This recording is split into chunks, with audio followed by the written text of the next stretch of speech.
Welcome back to another episode of the Two Christian Dudes podcast. As you probably already have figured out, if you've been following us throughout season one, we are continuing our conversations about near death experiences. We have another pilot on today. You may have heard our interview a number of weeks back with Captain Dale Black, and today we are going to be speaking with Jim Woodford. And I'm going to pitch it to Randy to give us a quick intro to Jim, and we will get into his exciting story. All right, Jim, Randy, welcome to the conversation. Randy, take it away, sir. Jim, it's great to have you. Jim has a fascinating story. He was a successful businessman, pilot, as Sean mentioned, and then a rare disease killed him. And he had an experience with heaven. You're not going to want to miss this episode, and you'll want to hear it straight through, because at the end you're going to hear something very encouraging. So, Jim, it is great to hear you. Please share your story. It is absolutely fascinating. Well, thank you, Randy and Sean, for having me, and for for the opportunity to, I think, give people hope, because if you ever considered yourself a lost cause, I'm the walking billboard when it comes to God. So my book that I wrote, Heaven, An Unexpected Journey, truly was that, an unexpected journey. So to give you a little background, and Randy, feel free to interrupt me, because there's so much to tell you in such a short time. I always feel a little panicky, because I feel if I leave something out, it may be the one thing that would bring someone closer to God. So please bear with me. So this happened to me back in 2014, August 21st, or April 21st, sorry. April 21st of 2014. And look, I was not a Christian, so to speak. I was raised Catholic. Didn't mean a whole lot to me, except it was a good hockey team at the church. And I was born, I'm Canadian. I was born in Newfoundland, Canada, which is sort of in the northeast. And where summer is on a Wednesday from 2 to 4. But I loved it, and it was my home. And my dad died when I was very young. I was only 2, and my mom was left a widow with 2 young boys, and she was only 23. So, but I had a wonderful upbringing. We lived with my paternal grandparents, and they were a wonderful Irish Catholic family. And so nothing traumatic happened to me. I don't remember my father, of course, but we were surrounded by love in a remote area of the Canadian hinterlands, and I had a good life. One of the things that I got used to as a young boy was watching the seaplanes that would come in and land on the lakes to bring supplies and that sort of thing. And I became enamored with aviation. And so by the time I reached 18, that was what I wanted to do with my life. And although we were quite poor, my mom arranged somehow for me to borrow the funds to put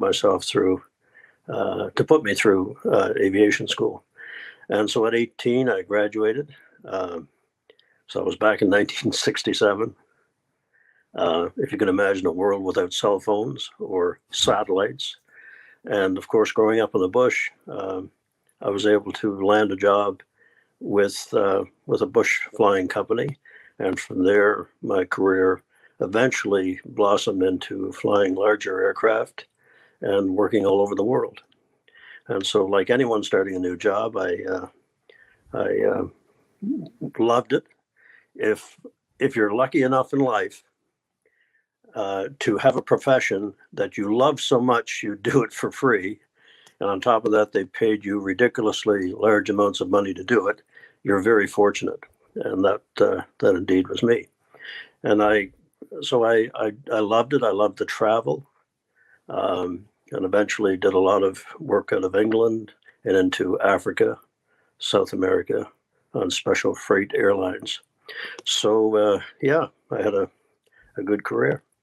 And but I look back now in the clear light of hindsight, and I remember those endless hours in a on a night flight over, say, the South China Sea, where it's so black you can't even see where the sky ends and the earth begins. And I'd look up at the stars, and you would think that I would have thought uh, more about God than I did. Um, and I suppose I was never agnostic. And I think, like most people, I hoped that someone was in charge of the chaos, but I never sought it out. And so I continued to live a life that became quite successful, and invested my money wisely at the beginning of the tech boom in the 80s. And I had a good life. My nickname, by the way, was Diamond Jim. Whether it was an engine failure at 35,000 feet or a business deal that just blossomed, not out of any kind of particular intelligence, just keeping my ear to the ground from the smart people I was around, and that made me very comfortable in life, shall we say. So life was good, and I married. I met on horseback my wife. And I mention horseback because horses play an important part in this story.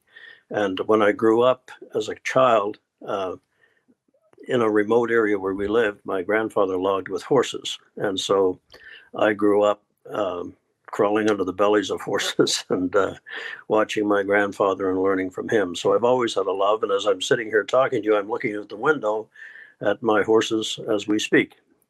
So, and they play an important part in the story. So life was good. And, but I suppose, like a lot of people, not just of my generation, but going back since the beginning of mankind, my main focus in life was the achievement of wealth, because wealth gave you freedom. So I thought.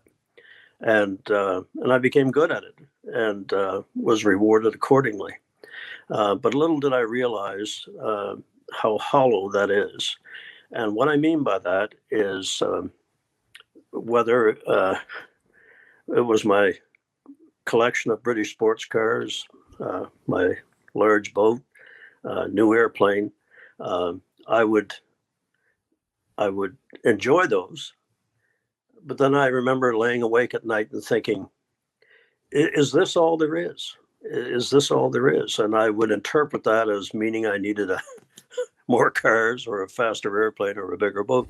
And so the next day I would go and buy them. But what I was searching for was something far beyond the wealth of this world. I just didn't know it. And I look back now in absolute amazement that I never really realized it was the absence of God in my life that was creating this emptiness. And so, a charmed life, a beautiful, loving family, and wealth sufficient to take care of pretty much anything I wanted or needed. And on top of that, I was blessed with a good health all my life, and never had so much more than a head cold. But in 2009, 2010, I began to feel different, and I, of course, put it to one side because with my nickname of Diamond Jim, I can overcome anything. So arrogance is a difficult thing. You don't really realize how arrogant you are until you're faced with a true calamity in your life. I have learned the hard way, gentlemen and viewers, that you have to come to the end of yourself before you find the beginning of God. And that's what happened to me. So, to get to the point, I became more and more ill, and then woke up one morning and was unable to stand or and was quite ill. I remember that Sunday morning, my wife had gone to church, and of course I never went. And but when she came home, and she's a nurse, she immediately. It was a Sunday, so I had to wait till Monday to see my doctor. And I went to see him, and he examined me and said, "Well, I think you just have maybe a flu that's coming on, so just go home and rest." And so I did, and if nothing improved, in fact, it went downhill. And a couple of days later, I couldn't keep food down, and the paralysis was becoming more pronounced. I was having difficulty walking. So I went in again, and now he was annoyed with me and assured me I was fine. The blood work had not come back yet, but just go home and rest. Well, 2 days later, I dragged myself in there again, and this time I collapsed in the parking lot. Now they pay attention. And my wife advocated very strongly that I'd be admitted to the hospital. And so this was 2009, 2010. And I don't blame the physicians for this. No one could pinpoint what was wrong with me. At first, they thought I had MS, multiple sclerosis, but that proved not to be true. And actually, what was happening was I had contracted a disease called Guillain-Barré. And for those of your listeners who may not be familiar with it, it was first isolated by Dr. Guillain and Dr. Barré of Paris, who first isolated the disease after right around World War I. And not a lot of people have it, although there's more transmission of it now with the Zika virus.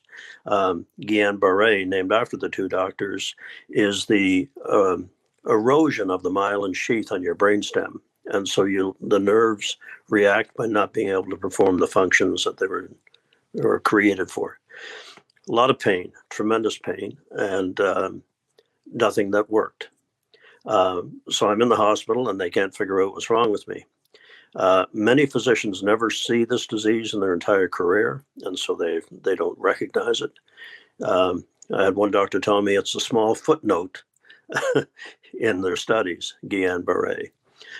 So anyway, but they did bring in a consulting neurologist who had one patient in his lifetime, and so they did a test that required taking fluid from my spine and finding very elevated protein levels, and immediately diagnosed it as Guillain-Barré. But you have a window of opportunity to stop it. And they used plasmapheresis and autoimmunoglobulin therapy. But by this time, almost 2 weeks had passed, and I was really in the throes of being quite ill. And this paralysis creeps up, and if it gets into your lungs, you simply die.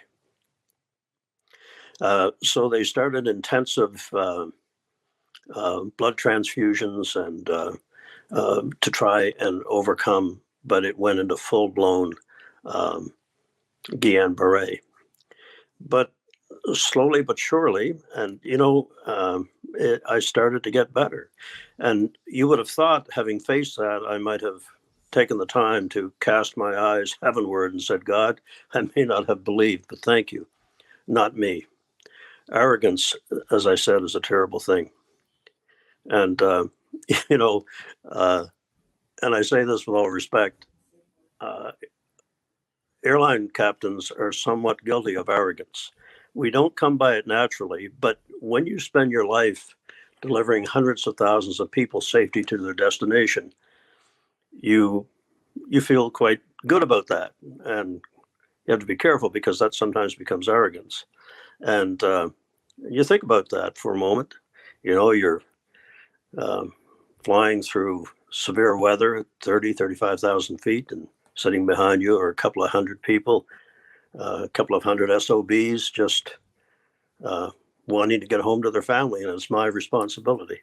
By the way, SOB stands for souls on board. So before any of you have a heart attack, I want you to understand that's how the manifest identifies you. Souls on Board. Thanks for keeping us in the family friendly zone. Well, there's a practical reason, if I might deviate for a moment. Souls on Board means lives. So in the event of a catastrophic crash and you had 297 passengers and you find 301 bodies, it means you had 4 coffins on board. So there's a practical reason for it. So anyway, Souls on Board for those of you who almost had a heart attack. So it was, you come by arrogance naturally. And so I'm laying there and I got through it, went through a tremendous amount of physiotherapy, learned to walk again, learned how to swallow, learned how to speak, but was left with tremendous body pain all over. And I'm not talking inconvenient pain, Randy and Sean. I'm talking pain that's all consuming. And those of you who are listening, who are going through or have had experience with that level of pain, it eclipses everything else in your life. And when I got well enough to travel, I went to all the best medical treatments around the world to try to find some sort of cure or relief. And there was nothing. As I said, there's so few cases, relatively speaking, of Guillain-Barré. There's been very little research into it. But I tried with standard medications and so on, did not work. A specialist did recommend that I try an experimental drug from England. And I got permission from the Canadian, or my doctors got special permission from the Canadian health authorities to import the therapeutic drug on a temporary basis to see if it would help. And you know something? It did. It did. And it wasn't an immediate cure, but I could have at least 3 or 4 hours of a day that were, the pain had decreased by 75%. And that was a wonderful gift. But I also discovered that if I took more than the prescription called for, that the pain relief was greater and it lasted longer. And here we enter the slippery slope of over-medicating oneself. But having spent 3 years in absolute pain and isolation, and having lost my ability to ride my horses, to fly a plane, to do all the sports that I loved, to suddenly be able to get some semblance of that back, I grabbed at it. And unknown to my doctors and unknown to my wife, I began to take more of it. And because I was still traveling a lot, I was able to get prescriptions refilled easily. And so that slippery slope of depending on medical outcomes, prescription outcomes, really can come back to bite you. And so fast forward to 2014, and as long as I kept the medication at a high level, I was functioning, still in a lot of pain, but functioning. And I realized that I had to divest myself of a number of my interests, and so I was in the process of selling off companies and land. And so on that evening in April, I had received a request from a company that was acting as my surveying company to go and look at a large tract of land I had that I was trying to sell, and to make sure that the markers were in the correct place. So although I didn't drive much because of my medical condition, it was all on back roads. So I got in my truck and drove to that field, and it was late afternoon, early evening, in 2014, in April, springtime. And I managed to get to the field. And when I drove into the field, I didn't plan it this way, but I was facing the setting sun. And I sat there and turned the truck off and sat there trying to get up the strength to make my way around this large piece of property and check the markers. And I remember thinking, boy, I don't know if I can do this. That's a long way around. And then I happened to, and I'd gotten into the habit of hiding medication so that my wife wouldn't see that I was overtaking it. And I moved some things in my glove compartment or the console of my truck, and I saw some of the medication, and there was a bottle of pop there, and I thought, well, a few more won't hurt. Famous last words. And so I took them, and knowing full well that I had already taken far more that day than the prescription called for, and I sat back in the truck seat, waiting for that warm relief that I had become accustomed to, of the pain being dulled for a few hours.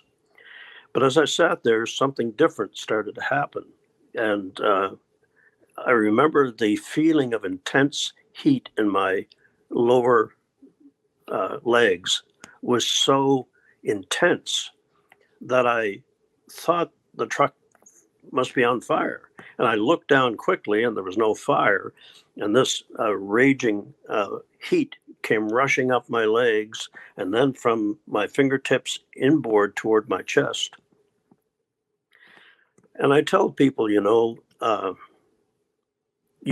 you've done something catastrophic, and by catastrophic, I mean life-ending.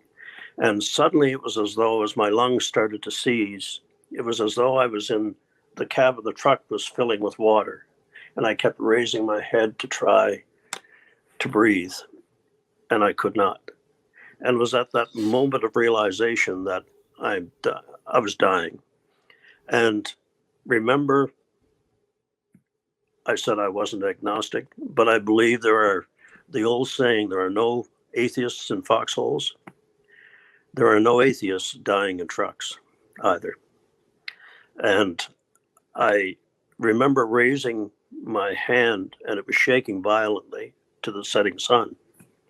And from somewhere, Randy, deep inside of me, a place that I had never been to, was this overwhelming feeling of not fear.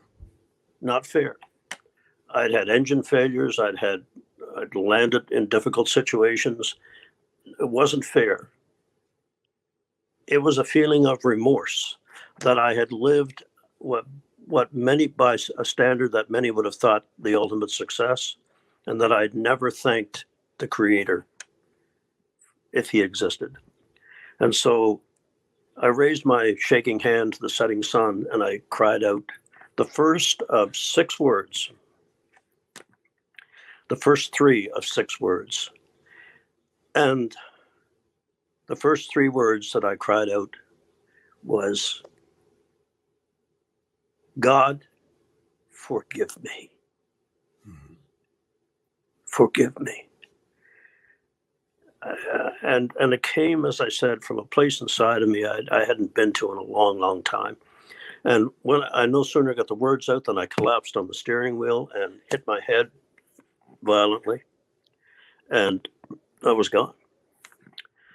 The next thing I'm aware of is tremendous pain on my forehead, and I sit back up, and I'm in the truck, and I'm looking out, and I know time has passed because the sun is now on the horizon as it sets. And then the realization flooded through me that I have no pain. The pain is gone. I finally got it right. You have to take the whole bottle. And I slide out of the truck, and I walk about 15 to 20 feet away, and I feel incredible. It's as though I've taken off a heavy, wet overcoat, and with it, the pain. And I feel like I'm 16 again, and I'm just overwhelmed and overjoyed. And I'm looking out at the setting sun. I can hear the birds. It's springtime. I can smell the grass. And I am just overwhelmed that the medication finally worked. And then I turn and look toward my truck. And I'm outraged. Outraged. Someone is in my truck. Not only that, he has the audacity to be sleeping on my steering wheel. And so I turn to go over there and give him a good what for. Have you ever had a dream where you're trying to run from something and it's as though your feet can't move? And I realized that as hard as I tried, my feet would only move an inch or two at a time. And I'm stunned. Why, I feel so good. Why can't I just run over there and grab this guy? But I do make slow progress. And then I look up. And gentlemen, the realization that the man in the truck leaning over the steering wheel is no stranger. It is me. How can this be? I am here and yet I'm there. How can this be? And of course, being a guy that could fix anything, and in my arrogance, I immediately concocted a scheme that if I could just get over there and get back in my body, everything will be okay. And so I struggled to get over there. And I know it's me because my head is turned this way on the steering wheel and there's blood gushing from my mouth and nose. And I struggled to get closer, to get back into my body, but suddenly I began to rise. Now, as a pilot, I'm a good judge of altitude.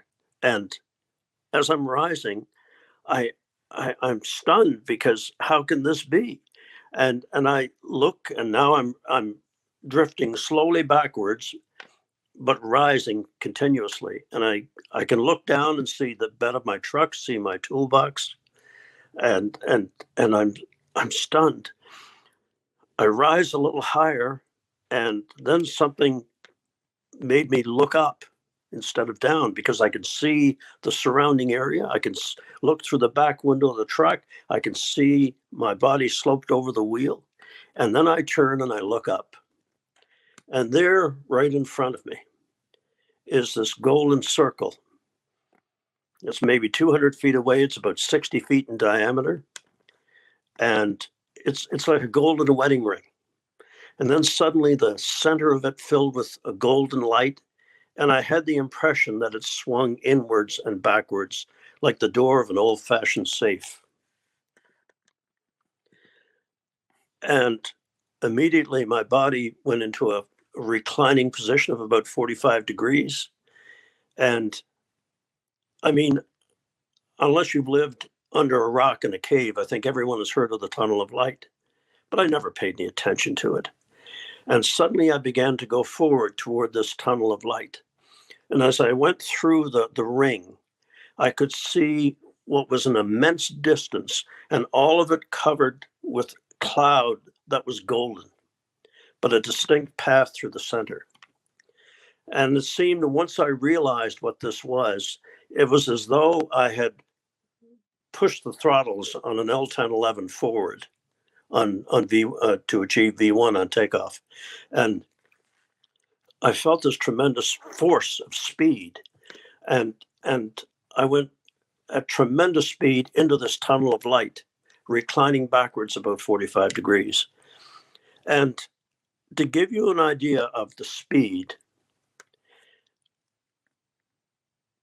I could feel the stars streaming by, see the stars streaming by.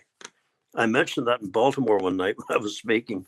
There was a young guy in the front row, and he said, sounds like the opening of the Star Trek to me. And that's a pretty good analogy. It was the stars streaming by.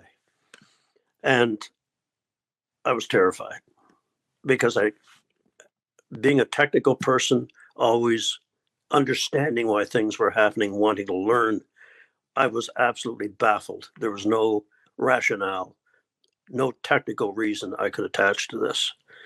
And the other thing that I remember vividly was that when you're going fast, whether you're in your convertible or in a speedboat or on your motorbike, you hear the rush of the wind. You hear the noise of the air.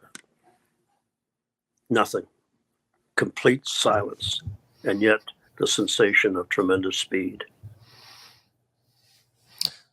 And so, Jim, you just said you were in a kind of a place where you were kind of terrified and scared.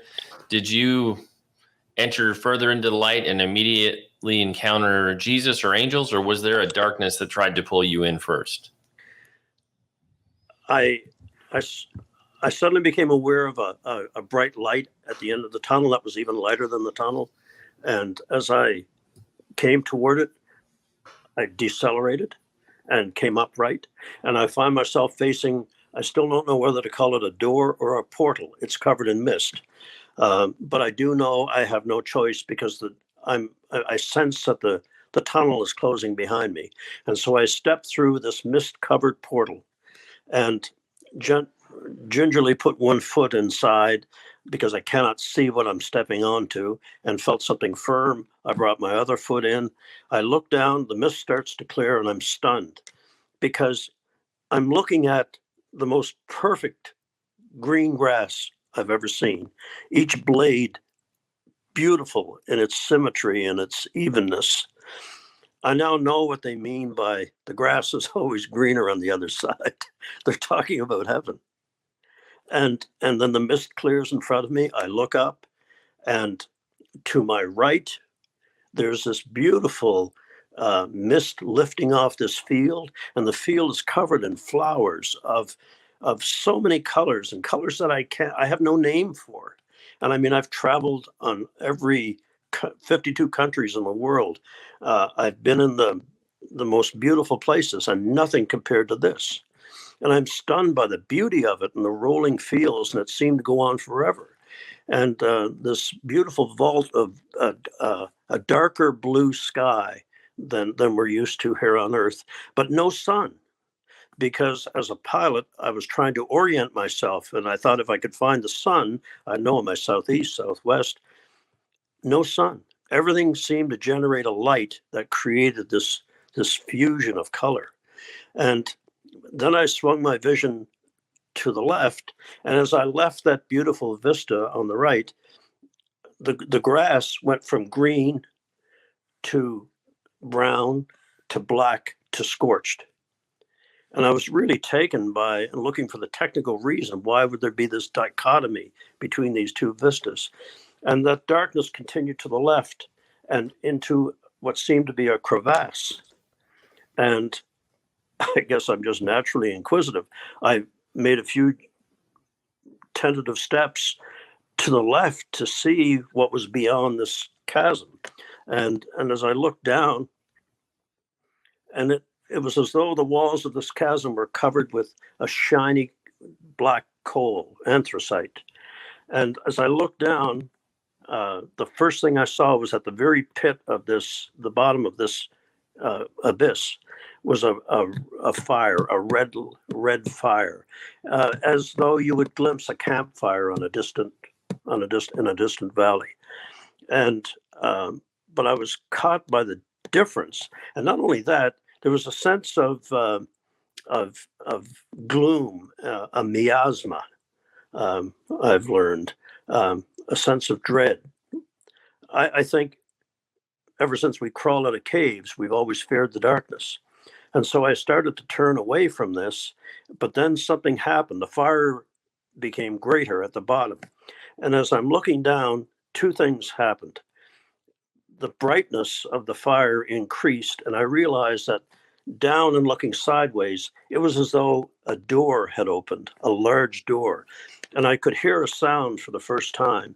And the sound was the sound of two large doors being forced open on hinges that had not been oiled, and you could hear them screeching and so on, and just rusty. And of course that flooded more light, so I realized the light was coming from the side to the bottom.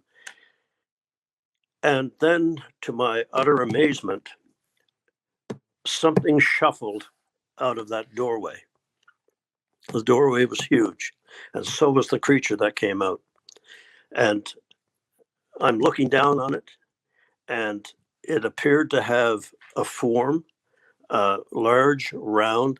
It was on fire. Its body was on fire. Its head was squat on its shoulders, and it seemed to be searching around the bottom of this pit for something. And and I and then suddenly it was as though it became aware of me, and it swiveled its head around and looked up at me. And fellas, I can tell you something. The look of hatred that I saw in its glowing eyes, not just for me, but for all of mankind, will stay with me forever. On top of that, there was an odor that came out of that pit, a sense of decay, a sense of all things bad. As I said, a miasma, and I turned because I couldn't bear to look at it.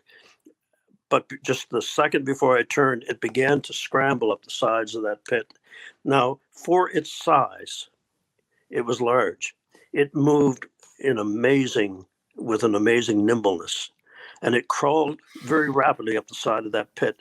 And I scrambled backwards, falling backwards on my elbows, and it reared up out of the pit. And I was confronted by this creature, body on fire,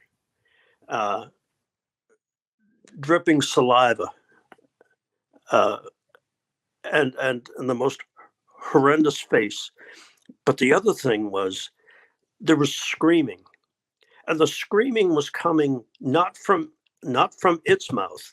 The screaming appeared to be coming from within the body. It was as though this creature, Randy, had consumed souls, and they were crying out for mercy. And it stepped out of the pit and lumbered toward me. And to keep my sanity, I scrambled to my feet and turned my back to it. And remember, I said there's 6 words. I said the first 3, God forgive me. And then I turned and I turned toward the beautiful light, and I raised both hands, and this time I cried out the next 3 words. 3 words that I had never prayed in my life. God, help me. Help me. And instantly, 3 points of light appeared in that beautiful cerulean blue sky, converging toward me. One was coming from about 90 degrees, the other one from about 260, and the other one from about 310, and all converging into one. At the same time, this creature is behind me. And then, in addition to the screaming, I heard it speak my name. This creature knew me. It knew me. I wasn't that bad a person. I may not have gone to church, but I was not. What did I do to deserve this? All these thoughts were racing through my mind. And I gave to the poor if there was a tax receipt. But what did I do to deserve this?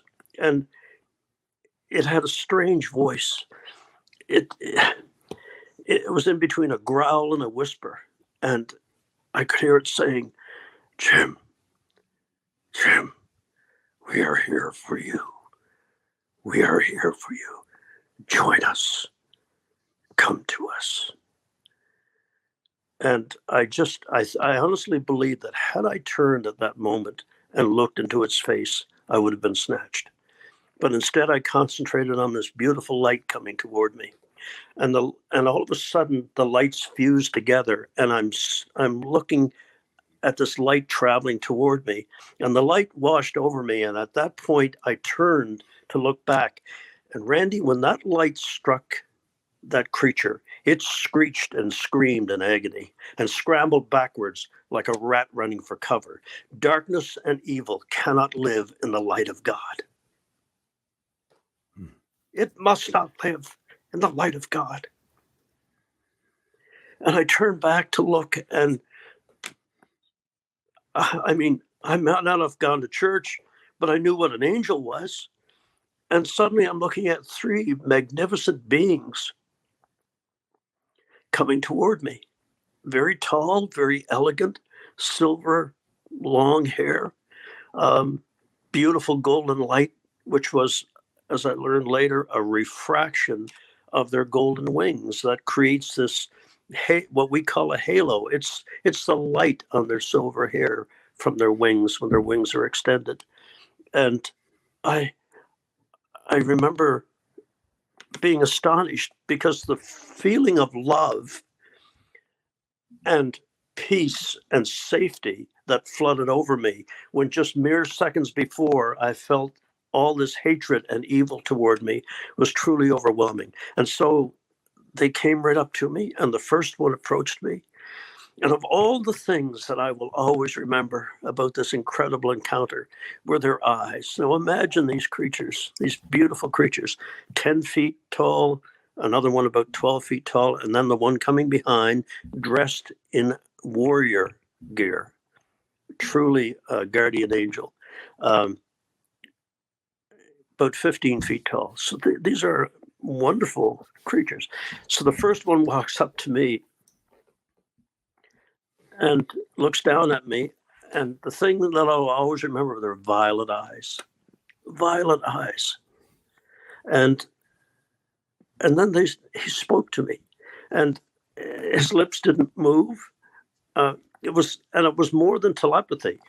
He was in my mind and I was in his. And I say he or his. Look, I don't want to use the word androgynous, but they looked like the best of all of us. They had the gentleness of a female and the strength of a warrior, and just this incredible combination of everything that's good. And all of a sudden, I feel this wonderful arm come up and come around my shoulder, and then I'm conscious that this magnificent, huge feathered wing came out around his arm, and he pressed me into his chest. And I looked up into those violet eyes, and I hear this in my mind, this beautiful voice that said to me, "Fear not, James, for we are your constant friends." And now, as you gentlemen probably know, whenever you get an email or a text or a letter from me, I always sign it, "You're a constant friend." And so there I am, cuddled up to something that I thought was just a myth, a legend. And I felt so safe and warm. And I have to tell you this, I know we're running late, but I have to tell you this. As I'm being hugged, I suddenly became aware of the incredible smell of warm tapioca. Now, bear with me. And I'm not here to start the Church of the Holy Tapioca. I'm not. But here's something you should know, because you will all experience this. God knows what a huge difference this is for us to encounter him and his beings. And so he gives us something that we loved as a child to make us feel we have come home. And when I was a young boy walking home through a snowstorm in northern Canada in the middle of June, I'd get to my grandmother's house and I'd go in, and on her wood stove, she would have made warm tapioca for me. Isn't that wonderful? And for some of you, it may be the smell of your mom's perfume. It might be the smell of your dad's burn. It might be any of those things that brought you joy as a child. And for me, it was the smell of tapioca. So I don't mean to digress, Sean, but I'll help you digress a little bit, Jim, because for me, when I met my grandmother in heaven, it was chocolate chip cookies. Really? Yes, that was when I visited her home. That's what I smelled, the first smell. It was kind of a musty odor otherwise in the little bungalow, but those chocolate chip cookies. Yeah. And that was the fragrance in heaven. Yeah. You know, our viewers, Jim, have noted sometimes the variance in the stories. That is, each of us accounts something a little bit differently, or sometimes significantly differently than what others have mentioned. But I know it doesn't bother you or me in hearing these different accounts, because we can each reach a destination, and along the way, our account of our travels to that destination, and even our expression of how that destination looks and appears to us, is relevant very much to our own experiences, our personality, and all of those things. I just think it reflects the glory of God to know us and what we need. And your account in meeting the creature, I can identify to some extent, having seen a battle between the angels and the demons as I was being pulled by that proverbial light. I thank you for bringing us to the account where you had met the angels and the warmth of those angels and how they affected you, the three of them.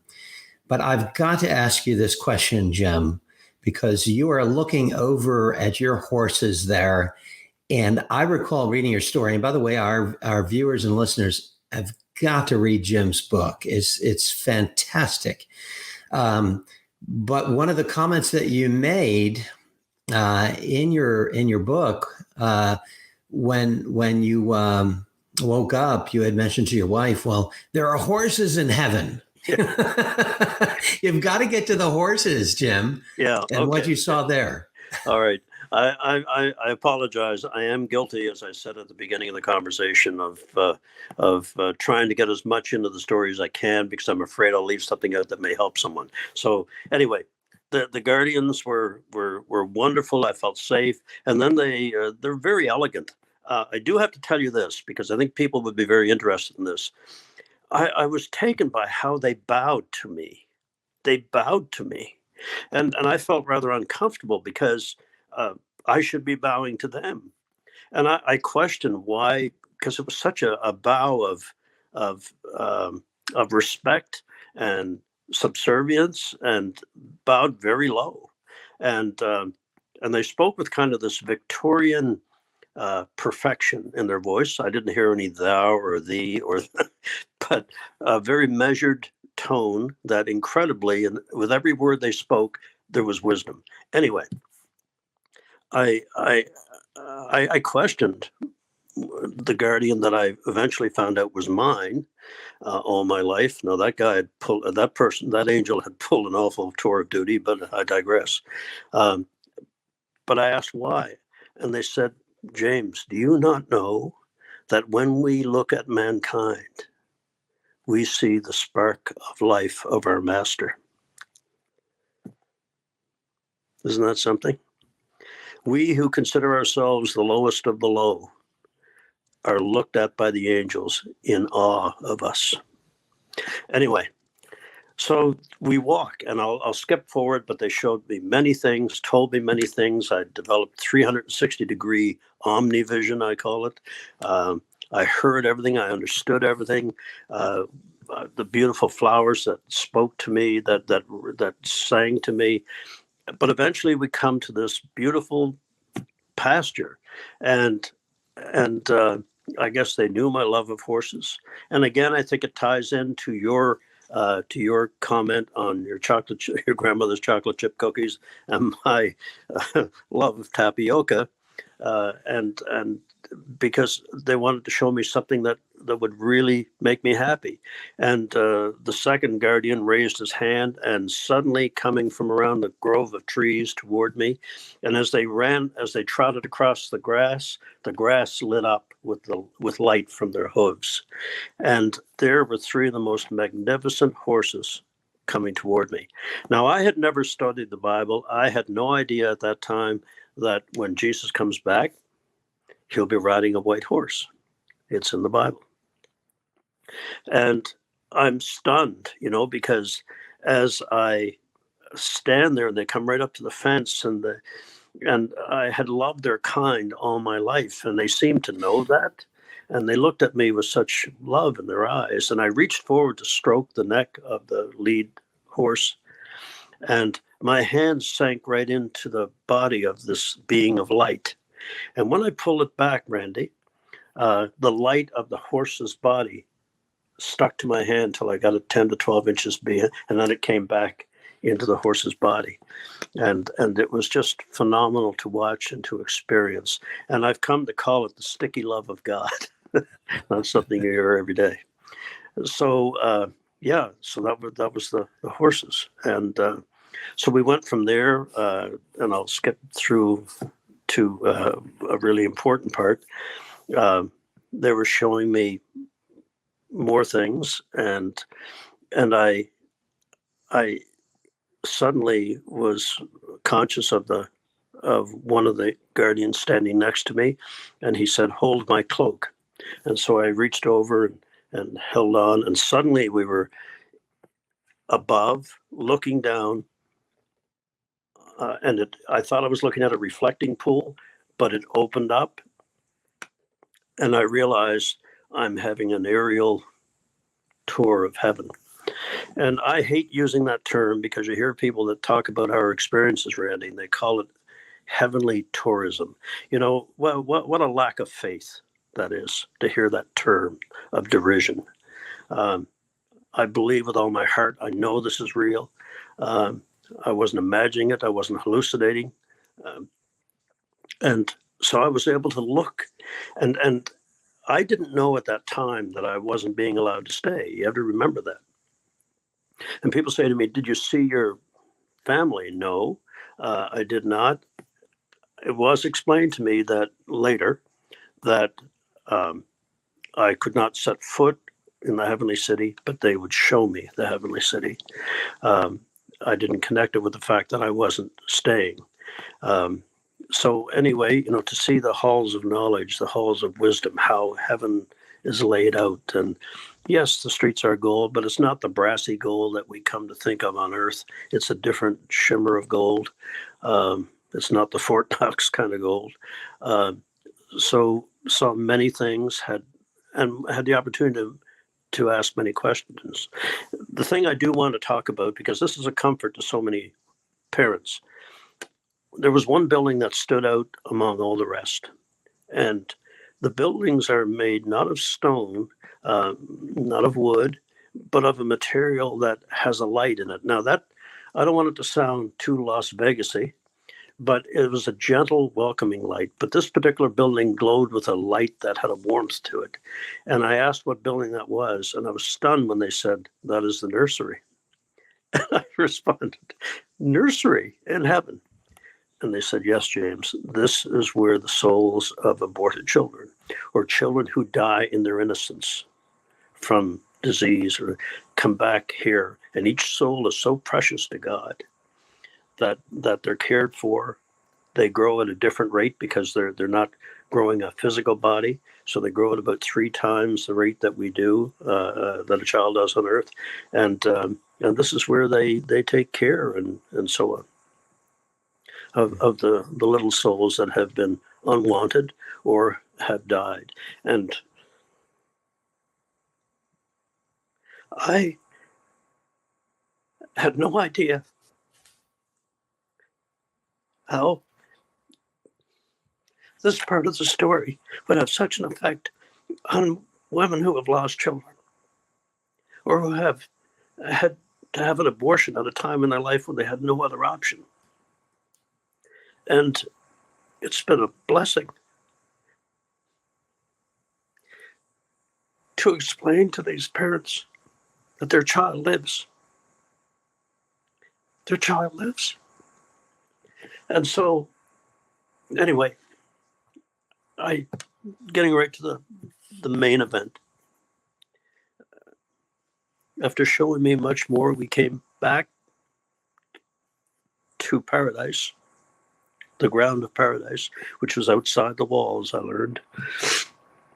And I was looking once again at the horses, and I realized I hadn't seen my guardian for a while. So I turned to look for him, and I saw him, and he was about no more than maybe 40, 50 feet away on a small rise. And but when I looked, he was bent over, almost in a kneeling position, and was holding up a book.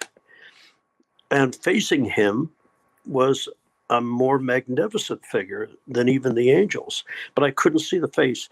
And it was in profile to me. Do you know how you drive down a hot road on a warm summer day, and there's a shimmer on the pavement? There was this kind of shimmer covering the features of this magnificent being but clearly he was reading what the guardian was holding up. And I took note of the book that the guardian had taken out of his sleeve. And it was as thin as a cheap roadside diner menu. And suddenly the awareness came over me that what the guardian was holding was the book of my life.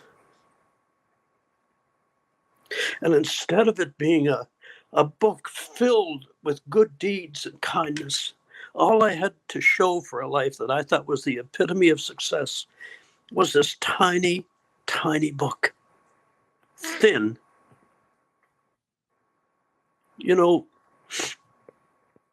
Charles Dickens wrote a wonderful line when he wrote, "Mankind should have been my business." And instead, it was all about the pursuit of wealth. And all I had to show for it, although I thought myself a kind person, all I had to show for it was this little thin book. I am determined, fellas, that to live my life now, that when I go back, if they permit me to go back, when they open the book of my life for this chapter, they're going to need 3 angels and a forklift to get it open. So anyway, I'm watching, and this figure is leaning forward, clearly intent on the little bit that's written in there, and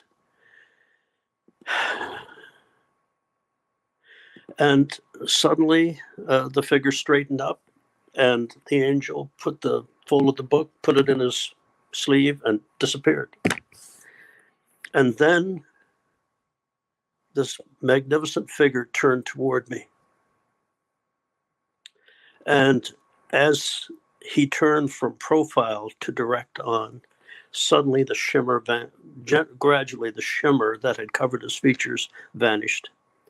And I found myself face to face with none other than Jesus Christ, the Son of God, someone that I thought was just some old Jewish legend that people had made up to create whatever. And I'm looking at this figure and the magnificence of this figure, not just the look of intense love and concern for me, but this golden light flowed out of him from seemed to start at his head and flow down his body. And it was light that behaved like slow moving water. It flowed off him, and it flowed down that slope. And I fell to my knees and tried to crawl toward him. I had to get closer. And it was as though I had finally come home, that I had found what I had searched for all my life. And I started to crawl toward him and to get closer. And then his eyes looked into mine. And when I looked into those eyes of gray and green and blue, I was lost in the love of eternity. This magnificent creature knew me too, but this was a creature of love and forgiveness and desired to know me better. And for a split second, and Randy, you probably experienced this too, although my intellect knew better, it was as though when my eyes met his, it was as though I was the only one in creation, the only one he had ever created. He knew me that intimately and loved me that deeply. And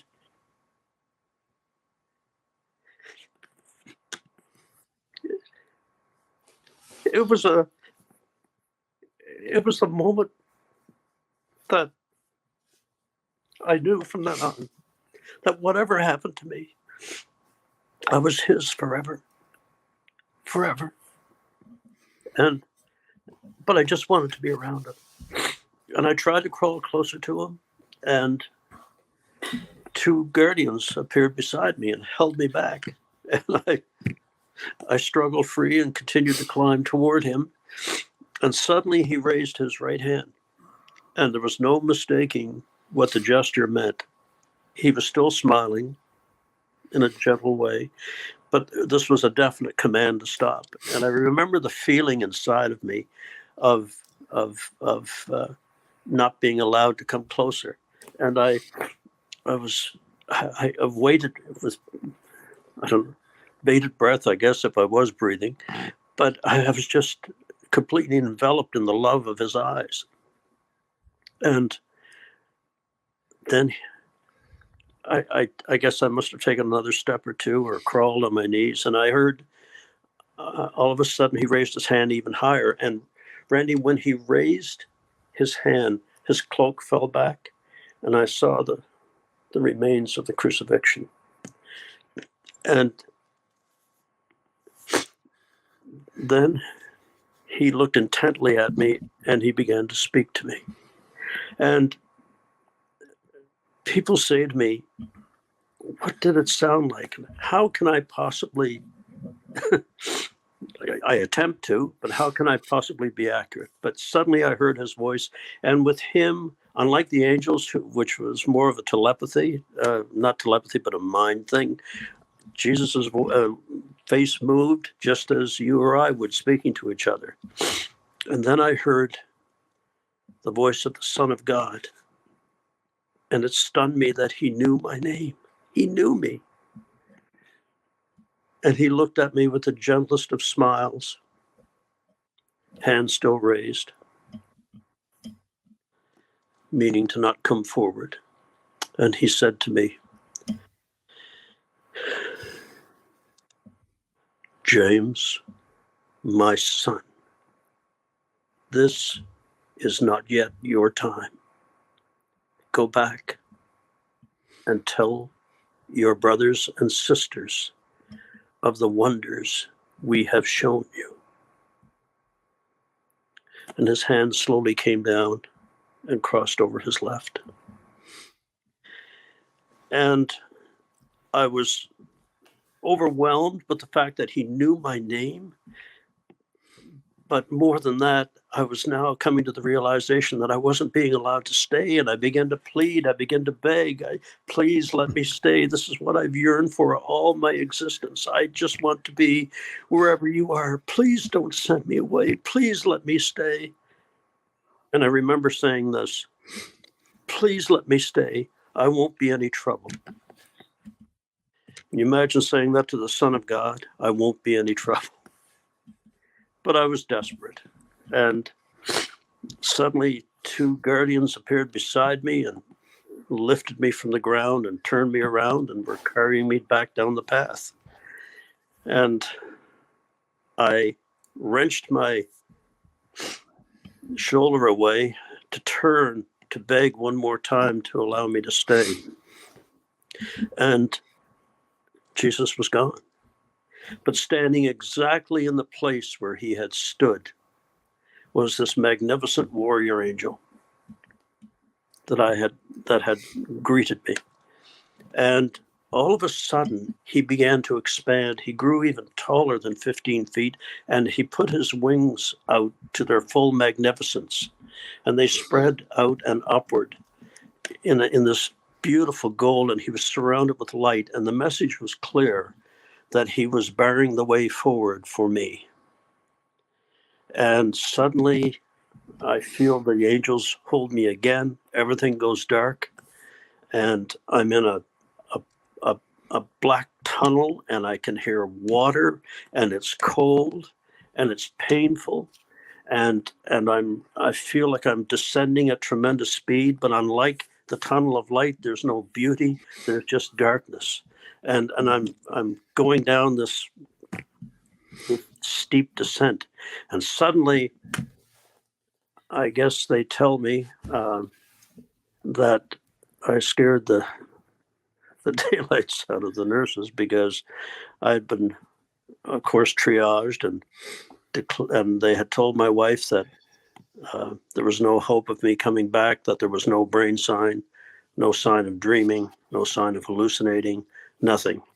And brain sign, of course, is the measure of death, not heartbeat. They, of course, had triaged me, had me hooked up to everything. There was complete renal failure of all my organs.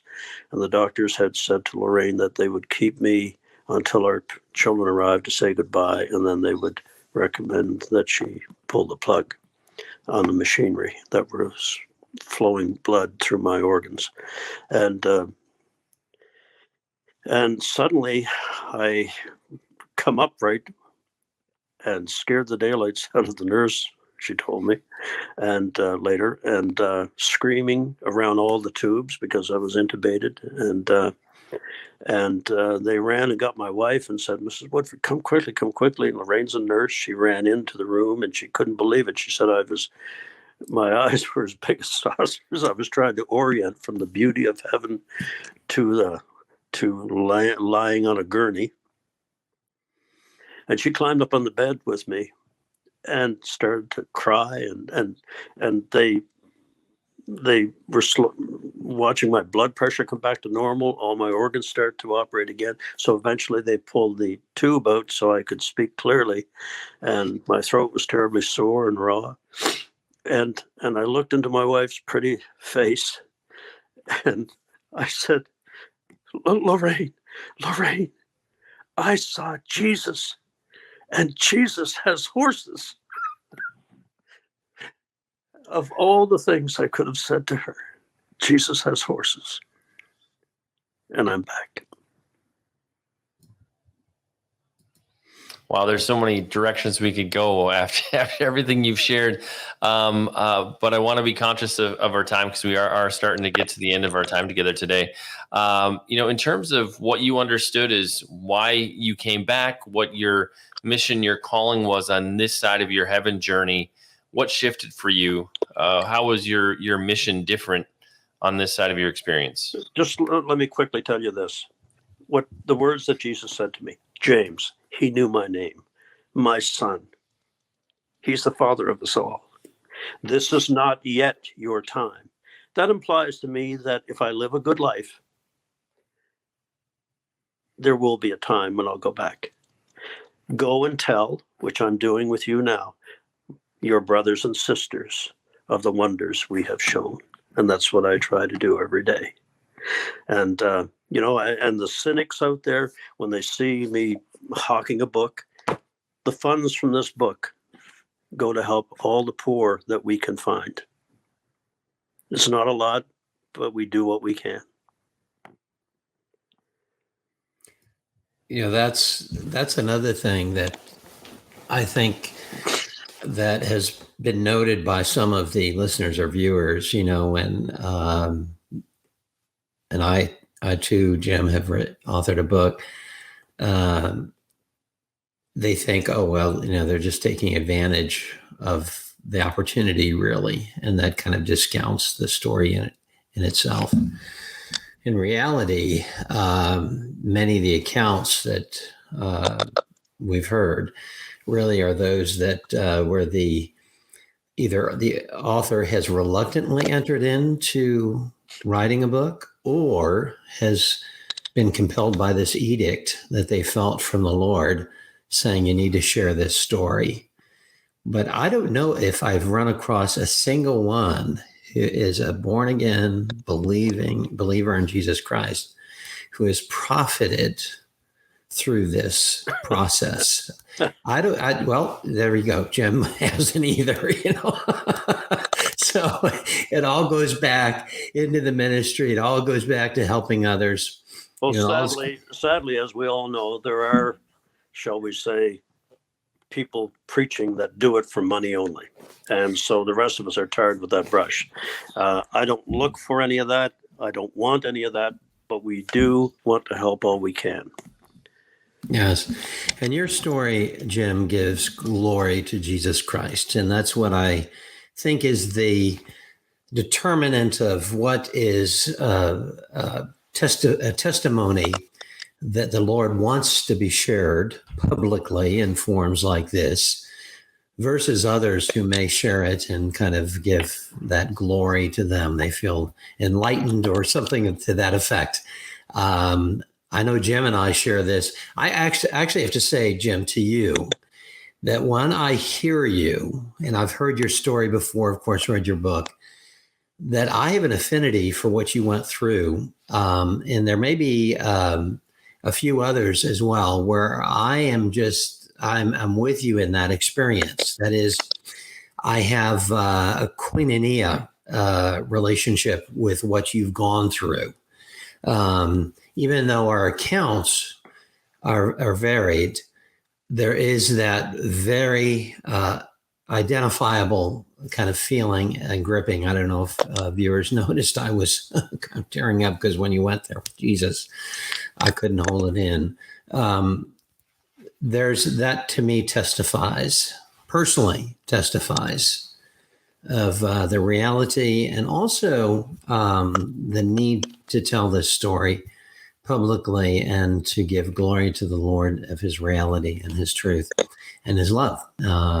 So, Jim, I just have one final question for you. You've shared very openly in your account. The question I have is, and you've touched on it before, but this experience in and of itself, why do you think that the Lord gave you this experience? Because not everybody does have this experience. Why do you think he gave it to you, especially you, and what have you done with it? Obviously, we've done a lot of good things with it, but what's your kind of central message that you want to convey to others? That's something I've often thought about. And why me? And in the first few times that I started to speak publicly about this, I said, I have no idea why God chose me. And there was an older pastor in the front pew of the church, and he stood up immediately and he said, Jim, why not you? Why not you? And he said, you will live a life of criticism, but none of that will matter because you are doing what God told you to do. Go and tell your brothers and sisters.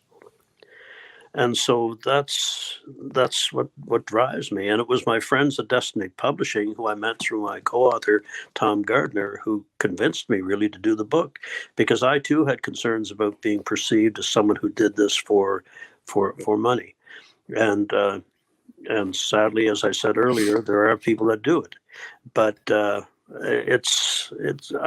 so coming back to your original question, Randy, I really don't know, but I'm trying to do the best job I can for God. And when Jesus asks you to do something, man, you get filled with a feeling of power that you never felt before. So I'm just doing what I was told.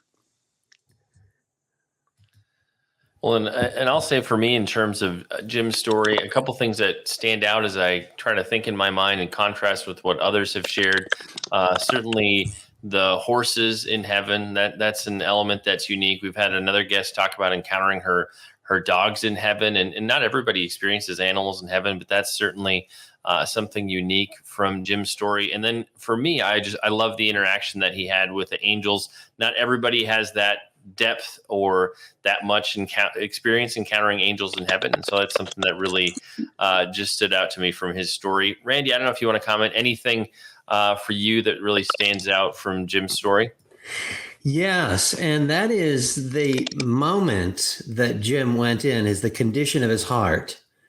And I mean spiritual. I'm talking about the soul that he went into this experience with versus some of the others that we've listened to.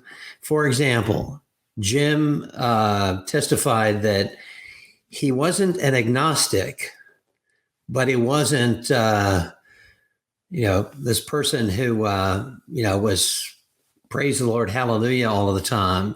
He just wasn't that type of person. He was a successful person, and the worldly success kind of reflected in what he thought would be a success in God's terms. So you take that account of somebody who is not the faith is not as firm as it is certainly today, versus somebody who goes into this experience having known the Lord, served whether it be in church teaching or whether it be just whatever it is in ministry. And that experience is a little bit different. But we have heard a number of accounts where people have experienced these kind of demonic elements. And some of the comments that we've received are, I don't want to see that. I don't want to go through that when I die. I want to go right straight to Jesus, right? I don't want to go through what these other accounts have said. I don't want to be at the effect of possibly being called into hell. And the good news is, and something that struck me, Jim, with your account, is that you knew to whom you had to cry out to. That's when your heart compelled you to testify of Jesus Christ and the need for him. He brought you immediately into his presence. And I think that speaks encouragement to those who have lost loved ones. And they're thinking, they really didn't, live the life, and I don't know where they are today. The Lord loves his creation so much that he gives every opportunity for that person to know him and to receive him and to be with him forever in eternity in heaven. And, there is that period of time between, as you mentioned, Jim, the heart stops and the brain stops. It's a short period of time. The longest studies have shown maybe up to 6 minutes, but no longer. Yours was hours, I think, if I'm not mistaken. Well, pardon me for interrupting, but in the brief time we have left, the reason it says 11 hours, that was from the time, that's based on the time that I was found and the time I resuscitated. In other words, the medical history. But time doesn't matter. This. Time is different there. It's time exists, but it's different. And I don't know if I was 11 hours or 11 years or 11 seconds. All I know is that everything I needed to learn, everything they wanted me to learn, I learned. And as I mentioned, for the cynics and the Facebook comments that are rude and unbelieving and so on, that's nothing compared to the hundreds of thousands that have reached out to me and said, "You helped me so much," And just 2 nights ago, I had a gentleman call me because I'm easy to get, and said, "I want you to know I was prepared to end my life, and I saw you on on a TV program as I was getting ready to go out the door to leap off a bridge." That is incredible, and I hope that they have recorded that so that this time the book of my life, if I'm chosen to go back, will be worth the time for Jesus to read. Wow. Well, that's a powerful testimony to certainly end on. Jim, we want to make it easy for people to find you, to connect with you. Where do we discover you on the web? Jim Woodford Ministries, Heaven, an Unexpected Journey is available on Amazon. And just call me. My phone number is on my website. And like we do with every episode, we'll put links to Jim's website, places you can connect with him on social media, and links to where you can pick up your very own copy of the new book as well.